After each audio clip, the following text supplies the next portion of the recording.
జిల్లాగా పేరుపడ్డ జిల్లా. ప్రతి సంవత్సరం 14 లక్షల మంది వలసపోయే జిల్లా.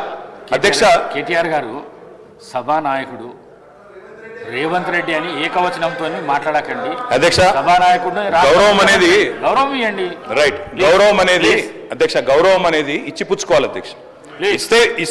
ఇస్తాం, మేము కూడా ఇస్తాం. ఇవ్వకపోతే కేసీఆర్ గారిని ఇష్టం వచ్చినట్టు మాట్లాడితే మేము కూడా అట్లే మాట్లాడాల్సి వస్తుంది అధ్యక్ష. దానికి మేమేం చేయలేం అధ్యక్ష. 20-30 నేనేం తిట్టలేదు కదా అధ్యక్ష. నేనేమన్నా అధ్యక్ష, పేరు పెట్టి పిలిచిన అంతే కదా. అదే ఏకవచనంతో పిలవకండి మీరు చాలా అధ్యక్ష. Okay okay right right right right right right senior right అధ్యక్ష. మీకు చెప్పాల్సిన అధ్యక్ష 20-30 ఎకరాలు ఉన్న రైతులు కూడా పాలమూరు లాంటి జిల్లాలో 20-30-40 ఎకరాల రైతులు కూడా హైదరాబాద్కి వచ్చి కూలీ చేసుకునే పరిస్థితి అధ్యక్ష. ఇది వాస్తవం. ఎందుకంటే నీళ్లు లేవు, కరెంటు లేదు.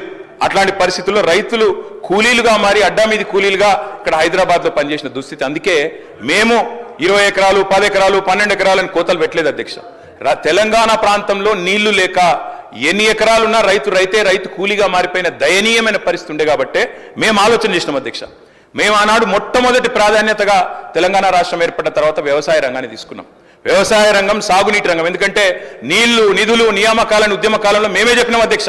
అందుకే నీటి విషయంలో ప్రతి నీటి బొట్టును ఒడిసి పట్టి గోదావరి కానీ కృష్ణ కానీ సాగునీటి అందించాలి. ఖచ్చితంగా రైతుల బీళ్లకు ఖచ్చితంగా నీళ్లు ఇవ్వాలని ఒక ఎజెండాతో పనిచేసినాం. ఆ పునర్నిర్మాణ కార్యక్రమం తీసుకున్నాం అధ్యక్ష. అందులో భాగంగానే అధ్యక్ష, రైతు ఒక్కడు చల్లగా ఉంటే పల్లె చల్లగా ఉంటుంది అధ్యక్ష. పల్లె కూడా అందరూ బాగుంటారు.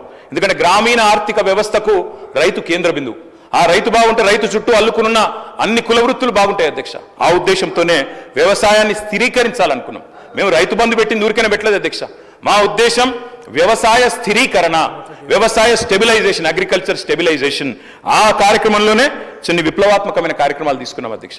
అందులో ముఖ్యమైనది అధ్యక్ష 24 గంటల నిరంతర విద్యుత్. తెలంగాణ వచ్చినాడు అధ్యక్ష, కరెంటు లేదు. తర్వాత మీరు చూసినట్టయితే ఆనాడు దాదాపు పొద్దున 3 గంటలు, రాత్రి 4 గంటల అధ్యక్ష కరెంటు. దొంగ రాత్రి, అర్ధరాత్రి వచ్చే కరెంటు కోసం కావలగాల్సిన దుస్థితి. దాన్ని మార్చాలనుకున్నాం సమూలంగా.